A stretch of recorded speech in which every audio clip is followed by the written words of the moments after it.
எல்லாம் பரவலாக எல்லா பகுதியும் கொடுக்கும்.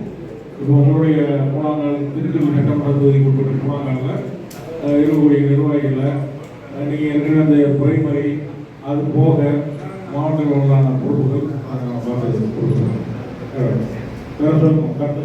பொதுக்குழுவின் நோக்கம் குறித்து இந்த பொதுக்குழுவை எதற்காக கூட்டுகிறோம் என்பது குறித்து நம்முடைய மாநில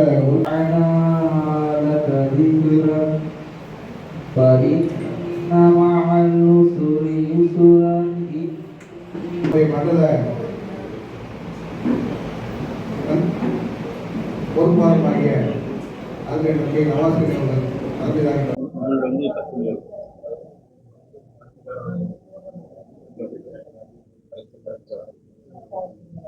எங்களுடைய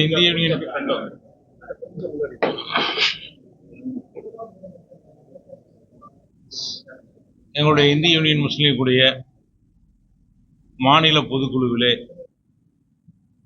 எங்களுடைய தலைவர் தலைமையிலே 7 மண்டலங்களாக பிரிக்கப்பட்டு இந்த மண்டலத்தினுடைய பொறுப்பாளராக என்னை நியமித்து 10 எங்களுடைய கட்சி மாவட்டங்களுக்கு பொறுப்பாளராக நியமித்து 10 மாவட்டங்களிலும் பொதுக்குழு நடத்தி உள்ளாட்சி தேர்தலுக்கான இடங்களை தேர்வு செய்து அடையாளம் கண்டு அதற்கான வேட்பாளர்களை அடையாளம் கண்டு அந்த பணிகளை துவங்க வேண்டும் என்று எங்களுடைய தலைவர் சொல்லியிருக்கிறார்கள். அந்த அடிப்படையிலே இன்றைக்கு விருதுநகர் வடக்கு மாவட்டத்தினுடைய பொதுக்குழு விருதுநகரில் ஏற்பாடு செய்யப்பட்டது. உள்ளாட்சி தேர்தல் தேவையான இடங்களை கேட்டு போறது தேவையான இடங்களை கேட்டு போறது அடையாளம் கண்டவங்க எவ்வளவு ஒவ்வொரு நகராட்சியிலே மாநகராட்சியிலே எத்தனை சதவீதம் என்பதெல்லாம் இன்னும் முடிவு செய்யப்படவில்லை. தமிழக வெற்றி கழகத்திடம் உள்ளாட்சி தேர்தல் சம்பந்தமாகவும் நாங்கள் இன்னும் எதுவும் பேசவில்லை. எங்களுடைய தலைவர் அடிப்படை பணிகளை நம்முடைய கட்சி பணிகளை செய்து தயார் நிலையில் இருக்க வேண்டும் என்று சொல்லியிருக்கின்றார்கள். அதற்காக ஒவ்வொரு மாவட்டத்திலும் அந்த பணிகளை செய்ய வேண்டும்.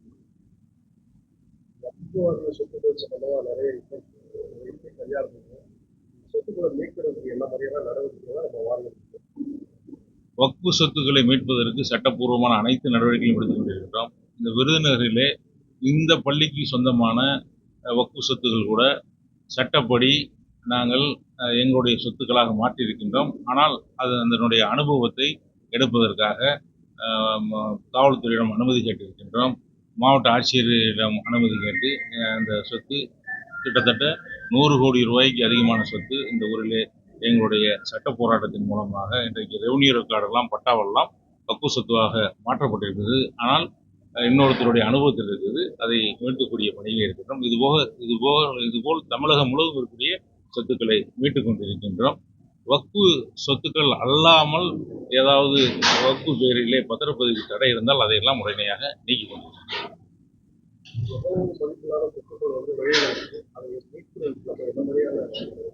மீட்பதெல்லாம் நீதிமன்றங்களின் மூலமாக வக்ஃபு தீர்ப்பாயத்தின் மூலமாக வழக்கு தொடரப்பட்டு அதை மீட்கக்கூடிய பணியை செய்கின்றோம். பூந்தமல்லியிலும் இப்போது ஒரு சொத்து மீட்கப்பட்டு எங்களுடைய அனுபவத்தில் எடுத்துக்கிட்டோம். மாதம் மாதம் எத்தனை சொத்துக்களை மீட்பது என்று திட்டமிட்டு அதிலே அதிகமாக கவனம் செலுத்தி அந்த சொத்துக்களை எல்லாம் மீட்டு மீண்டும் அந்த சொத்துக்கள் ஆக்கிரமிக்கப்படக்கூடாது என்ற அடிப்படையிலே அந்த சொத்துக்களை எல்லாம் எப்படி பயன்பாட்டிற்கு கொண்டு வருவதன் மூலமாக சொத்துக்களை பாதுகாக்க முடியும். பயன்பாட்டிற்கு கொண்டு வருவதன் மூலமாக அந்த சொத்துக்களில் கூடுதலான வருவாய் கிடைக்கும். அதன் மூலமாக வாரியத்திற்கான சகாயத்தொகை அந்த வக்ஃபிலிருந்து பல்வேறு பணிகளை மேற்கொள்வதற்கு அதுக்காக திட்டமிட்டு அந்த பணிகளை செய்து முடியும்.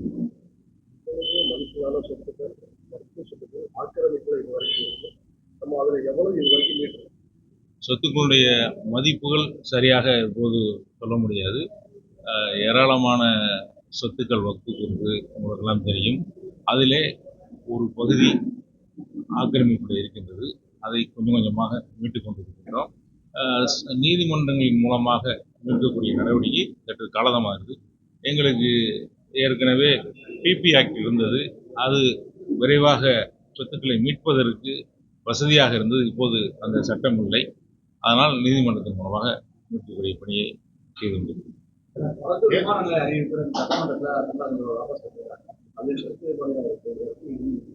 பரந்தூர் விமான நிலையத்தை பொறுத்தளவுல நம்முடைய நாம் இப்போது பயன்பாட்டில் இருக்கக்கூடிய சென்னை மீனம்பாக்கம் விமான நிலையம் நம்முடைய மாநிலத்திற்கு போதுமானதாக இல்லை.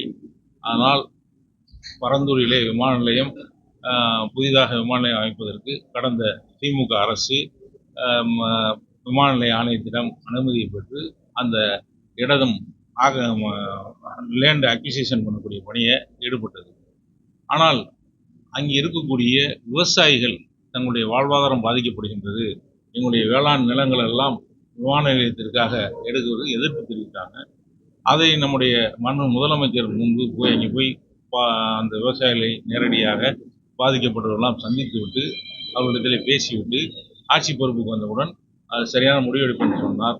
இப்போது அந்த திட்டத்தை கைவிட்டுவிட்டு இருக்கக்கூடிய விமான நிலையத்தில் புதிய ஒரு முனையம் கட்டுவதாக நேற்று அறிவித்திருக்கின்றார். ஆனால் இப்போது இருக்கக்கூடிய விமான நிலையம் நமக்கு போதுமானதாக இல்லை.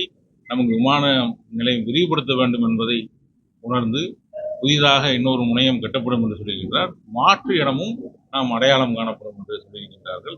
பெரிய அளவிலே விவசாயிகளை எல்லாம் பாதிக்காத அளவிற்கான ஒரு இடத்தை தேர்வு செய்து புதிய விமான நிலையம் ஏர்போர்ட் அத்தாரிட்டியுடைய அனுமதியை பெற்று அந்த பணிகள் துவங்கப்படும் என்று சொல்லியிருக்கிறார். ஆண்டுக்கு 6 சிலிண்டர் வழங்கப்படும் தேர்தலுக்கு முன்னாடி ஒரு வாக்கு.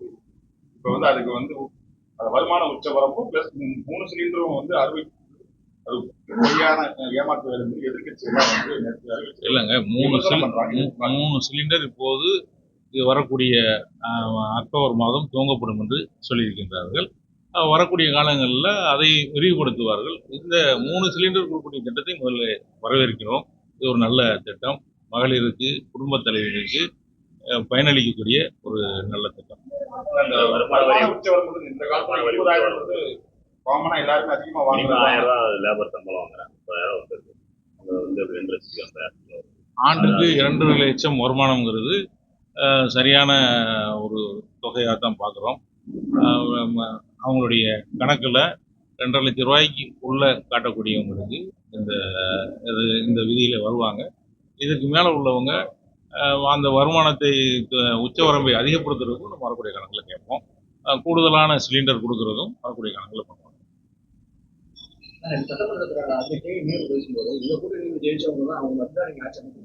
தைரியம் இருந்தா அவங்களை வெளியே அடிக்கிட்டு நீங்க ஆட்சி வந்தீங்க அப்படிங்கிற ஒரு கருத்து அவர் பார்த்தாரு. நீங்க அந்த கூட்டணியில தான் இருந்தீங்க, அந்த கருத்தை நீங்க இல்லைங்க. அதாவது கூட்டணி தான் நம்ம தேர்தலில் உடன்பாடு, அதன்படி தேர்தலை சந்தித்தோம். அந்த கூட்டணியிலிருந்து நாங்களும் வெற்றி பெற்றிருக்கின்றோம். இந்த கூட்டணியிலிருந்து திராவிட முன்னேற்ற கழகம், காங்கிரஸ் எல்லா கட்சியும் இருக்காங்க. ஆனால் தேர்தலுக்கு பிறகு தனி சின்னத்தில் நின்ற கட்சிகளுக்கு அந்த உரிமை இருக்கின்றது. அது அந்த அடிப்படையில் நம்ம இன்றைக்கு தமிழக வெற்றி கழகத்துக்கு ஆதரவு கொடுத்து அந்த அமைச்சர்களையும் பங்கெடுத்திருக்கிறோம். இன்னொரு வார்த்தையும் பயன்படுத்துறாங்க. அவங்களால எந்த இடத்துலையுமே தனியாக நின்று ஜெயிக்க முடியாம தான் திமுகவோட பயணிச்சதால மட்டும்தான் அவங்களால ஜெயிக்க முடியுது அப்படின்ற அந்த ஒரு கருத்தை கூட்டணியில எல்லாரும் சேர்ந்தாதான் அந்த சதவீதத்தை அடைய முடியும். நமக்கு ஜெயிக்கிறதுக்கு 35% தேவைப்படுது அப்படின்னா, 40% தேவைப்படுதுன்னா தனியாக 40% நமக்கு கிடைக்காது. நம்ம கூட்டணியை சேர்த்து தான் 40% அடைய முடியும்னு ஒரு எண்ணத்தில் தானே கூட்டணிலாம் சேர்க்குறாங்க. அப்போ எல்லாரும் சேர்ந்து தான் ஜெயிக்க முடியுது. அப்படி தான் ஜெயிச்சிருக்கோம்.